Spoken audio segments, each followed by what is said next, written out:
nome é Gabriel Barros, né? Gabriel Barros, o louco aqui. Eu sou formado, na verdade, a minha formação não tem muita ligação com o teatro. O teatro tem ligação comigo, mas a minha formação é um pouco diferente. Eu tenho formação em matemática, né? E administração de empresas. Só que eu sempre fiz teatro desde pequeno, passei pela Cal, tablado, todos esses cursos conhecidos de teatro, mas eu nunca quis fazer teatro. Eu sempre fugia, né? Então, sei lá, eu achava que a profissão não dava dinheiro, aqueles clichês todos que a gente costuma ouvir, né? E então eu fui fazer outra área. Só que quando eu cheguei na UERJ, sou formado da UERJ, né? Onde eu fui parar no curso de teatro lá. Tava ali, tipo, não tinha jeito. Tava te caçando ali o teatro. Tipo assim, não, você vai vir pra cá, não tem como você. E é muito louco, porque eu sempre conto uma história muito bacana, que quando eu fui aparecer, na verdade, fui fazer uma matéria que era uma matéria de licenciatura, né, de pedagogia, para quem faz matemática. E a matéria era o seguinte, era estudos diferenciados. Aí eu fui para lá fazer estudos diferenciados. E quando eu cheguei lá, era uma aula de teatro. E quando perguntaram o curso, quem é de letras? Levantou a mão. Quem é de história, geografia? Aí o cara, então, vamos começar a aula. Aí um aluno falou assim, não, você esqueceu de uma matéria aí. Não, eu falei todas. Eu, não falou. Aí ele aqui. Ele, qual é a sua matéria, rapaz? Matemática. Quando foi isso, todo mundo olhou para mim, parecia um alienígena. Parecia um alienígena, muito louco. Então, assim, eu sempre gostei muito de teatro e o teatro foi acompanhando a minha vida, assim, profundamente, né? Até agora, inclusive, né? Que agora eu já trabalho mais na área mesmo, né? Como diretor teatral. Isso. Deixei um pouco de lado a área de... Eu ainda acho que eu trabalho com a área de administração, porque eu coordeno uma ONG com mais de 400 alunos, né? Então, preciso ter um olhar... Bom, é isso que eu estava pensando agora. De repente, até o teatro te caçando ali, mas você tendo essa base em outra área, né? Que você possa aplicar agora, de repente você pensa, pô, olha só, tá vendo? Se eu não tivesse aquela base lá, agora, de repente, eu estava meio que caçando. Agora, mas aqui eu estou numa praia que eu sei exatamente o que eu posso mexer, né? Estaria confuso, é verdade. E aí é isso, profundamente apaixonado pelo teatro, principalmente com as possibilidades que ele pode trazer para as pessoas, né, para o ser humano. É isso. Pô, legal, Alice. E no caso, assim, por exemplo, quais os trabalhos que você está fazendo agora de peças?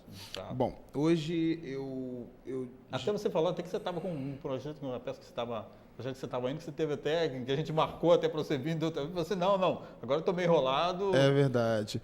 Basicamente, o que eu faço hoje é o seguinte, eu coordeno essa ONG, né, chamada ONG ECOA, ela já vai fazer agora 9 anos, né, e eu estou dirigindo um centro de pesquisa, né, um núcleo de pesquisa chamado Serragem. Fora isso, eu faço trabalhos de capacitação de grupos, escrevo para Vale do Rio Doce, pode falar? Não pode. Não tem problema não. Escrevo para Vale do Rio Doce, porque eles têm projetos ligados a teatro, para lá, na verdade é onde eu trabalho, carteira assinada, essas coisas. E, bom, faço basicamente isso, né? Naquele dia que a gente marcou, eu estava em cartaz com um espetáculo chamado Sob Signo de Vênus, que é um espetáculo que fala sobre a trajetória da mulher no mundo. Então a gente fala de Safo, a gente fala de Simone de Beauvoir, Cássia Eller. A gente vai fazendo uma trajetória muito grande para a mulher. Pô, legal isso. Foi bem bacana a temporada. A temporada foram todas as quintas-feiras de abril. Teatro lotado todos os dias. O público ficou muito feliz. Foi uma resposta muito bacana. Caramba, né? legal. Muito legal. Então é isso. Eu costumo dirigir grupos de teatro, ou às vezes tem um convite, ou nesse grupo que eu fico fixo, né? Que eu sou o diretor fixo desse grupo, que é a Serragem. E na ONG, que é um trabalho diferente, que é um trabalho social que eu faço lá, que é bem bacana também, que é com teatro. E aí nesse trabalho da Serragem, mais ou menos quantas pessoas envolvidas ali? Bom, o trabalho da Serragem ele é mais simples, né? É um trabalho que eu trabalho com umas 3 pessoas, cada um numa área, né? Um rapaz, o Renato, trabalha com teatro de rua. Eu tenho a Vanessa, que trabalha com a parte mais ligada às artes plásticas, né? Ela dialoga por conta da formação dela. E a Adriana, que trabalha mais com alunos que estão começando a fazer. É um trabalho mais simples, a gente tem uns 30, 40 alunos, né? Trabalha uma hora na ONG é pauleira. Mas trabalho, no caso, são como esse trabalho de rua? São crianças que não têm essa aptidão com teatro, mas de comunidade, coisa e tal? Então, vamos falar da ECOA, que eu acho que a gente entra nesse assunto. Então, é por isso que eu estou querendo puxar agora para pegar. Vamos lá. Como é que a gente trabalha na ECOA? A ECOA foi uma ideia que eu tive há muito tempo atrás com os amigos de faculdade, inclusive alguns da UF, né? Estava passando agora perto da UF, eu achei bacana que eu lembrei disso, né? E a gente queria montar um projeto onde a gente pudesse... A gente teve uma ideia muito simples e bem ousada. A gente queria mudar o mundo, né? Então, uma coisa meio difícil de fazer. Mas a gente queria mudar o mundo através da mudança da comunidade que a gente vivia. Então, eu sou nascido na comunidade de Jacarezinho e a gente resolveu fazer um pré-vestibular lá. Então, eu estava fazendo matemática na época, uns amigos histórias, outros geografia, enfim. A gente montou um pré-vestibular, só que todos faziam teatro. De uma certa forma, paralelamente, faziam teatro. E aí a gente resolveu montar um pré-vestibular, onde as aulas eram dadas de forma teatral. Isso atraiu a galera da comunidade. Porque se você chega numa comunidade e fala assim, vamos ter aula para um cara que está lá, vamos ter aula. Cara, não quero ter aula, que não sei o quê. Só que como a gente chamava o público, fazia um cortejo, o que é isso? O que é isso que está acontecendo aí? O cara se interessava, ia lá ter a aula dele, e foi muito bacana, porque a gente conseguiu manter essas pessoas fazendo a aula, foi muito legal. O pré-vestibular acabou depois de 1 ano e meio acabando, mas a gente passou muita gente para várias faculdades, particulares ou públicas. E depois o projeto ficou com aquelas pessoas, mas as outras foram fazer outras coisas, e eu falei assim, cara, e agora? O que eu faço? Eu estou meio que sozinho aqui, acho que eu vou dar uma continuada no teatro. E aí, a partir disso, eu montei esse curso, né, que é oriundo desse projeto chamado ECOA, Equipe Cultural Olhos Abertos. E a gente foi crescendo, outras pessoas que eu fui conhecendo ao longo dessa trajetória teatral foram aparecendo, e hoje a gente tem em torno de 400 alunos do Rio de Janeiro todo e região metropolitana, né? Então a gente tem muito aluno da Baixada Fluminense, muito aluno aqui de Niterói, de São Gonçalo, Zona Norte, Zona Sul, enfim, de todo o Rio de Janeiro, que vem para lá para fazer teatro de graça. Né? A gente não cobra nada pelo curso. Né? E qual a duração mais ou menos do curso? Assim? O curso ele dura 4 anos. Né? Então, ele entra lá para ter aulas de interpretação, história do teatro, literatura dramática, enfim, por aí vai. Sociologia, filosofia... E a gente vai dando esse curso... Gratuito? Gratuito. Caramba, cara. Gratuito. Os professores são voluntários. Na verdade, eu parto de uma premissa de que é possível a gente trazer algo de qualidade sem cobrar. Para quem não pode pagar. Né? Eu acho que para quem pode pagar, vai fazer um curso pago, tem um monte por aí. Mas tem muita gente que quer fazer teatro e não pode pagar. O nosso Estado não dá formas dele fazer, ou se dá... são poucas vagas, então a gente cria possibilidades dele de transformar, né? Que a gente acredita que o teatro é transformador daquilo que ele faz. Então, nesses 9 anos, a gente teve muito sucesso, sabe? A gente teve muita gente que mora não sei aonde, nunca viu teatro na escola, nunca viu teatro em nenhum lugar e está lá e desenvolve, o cara já está atuando. Eu tenho vários casos de pessoas, inclusive, que estão no mercado hoje fazendo alguma coisa, ganhando seu dinheiro com teatro. Porque eu até estava vendo uma matéria outro dia que a gente entra nessas discussões, o pessoal falando assim, porque você quer educar ou ajudar a população, né? A população tem poucos caminhos para trabalhar. Eu falei assim, não, educação... Na realidade, a gente estava até vendo essa coisa até de que estão criando leis para a pessoa ser punida se jogar lixo na rua. Só que antes disso, a pessoa, em outros lugares, em outros países, as pessoas são educadas da base, do colégio, em casa.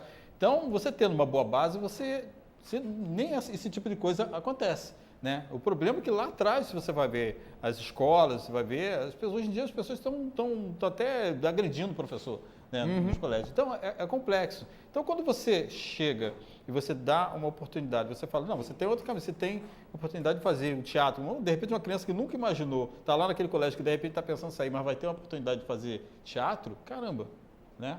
Maravilhoso. É maravilhoso, porque a cabeça muda absurdamente. Não é que nem no esporte. Se você chegar e, de repente, a criança tem uma aptidão, mas não tem dinheiro, né, para fazer isso. Mas chega alguém, dá uma oportunidade, consegue entrar no espaço, tem uma oportunidade de chegar e se criar e crescer em cima disso, nossa.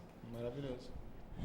E é muito louco, porque a gente vê pessoas que fundamentalmente têm lacunas no ensino básico, né? E outro dia, no ano passado, eu peguei um aluno que parece que ele foi até o meio do ensino fundamental, mas estava lá tendo aula, e eu apresentei um texto teatral para ele, e eu vendo ele tocando naquele texto de uma forma diferente, ele estava meio receoso, porque ele sabia ler, mas tinha aquela dificuldade de entendimento, né? E foi muito bonito, porque quando a gente começa a fazer o trabalho de interpretação, né, que eu dou aula de interpretação, a partir do entendimento daquele texto. Só que a gente vai fazendo isso de forma dinâmica, ele vai andando pelo espaço, lendo texto, fazendo de todas as formas possíveis.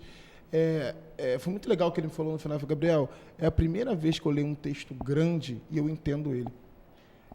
Então, aí você olha nisso, né? Porque até uma vez eu estava até conversando com outra pessoa aqui e a gente bateu de uma certa forma até nessa técnica. Às vezes, né, você aprende a ler, você aprende a calcular, você está entendendo exatamente aquilo que você está estudando. Às vezes a pessoa está ali no decoreba para passar, né? E não está entendendo. Aí, na hora que você é posto à prova pela sociedade ou pelo dia a dia, aí você se vê perdido. Para fazer uma redação para um concurso, alguma coisa assim, e você não consegue nem se coordenar ali, dar um sentido àquilo, às palavras que você está colocando. Então é complexo isso. Aí você vê o grau de dificuldade que as pessoas têm, né? Que aí você vai remeter isso lá atrás.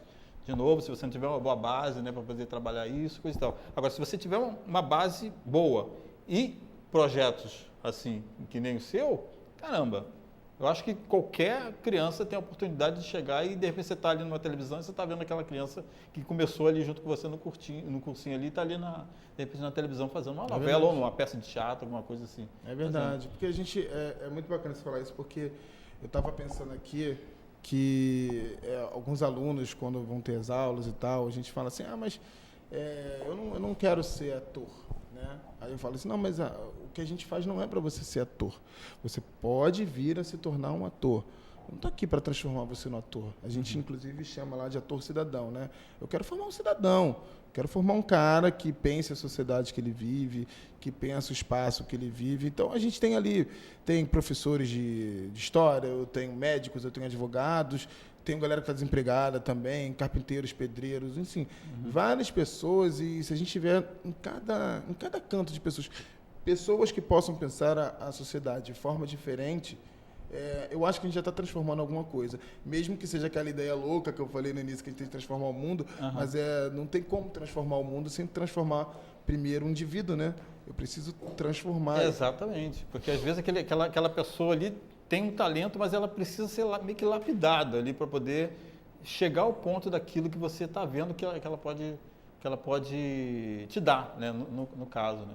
Você precisa trabalhar aquilo de uma forma melhor. Então, é complexo.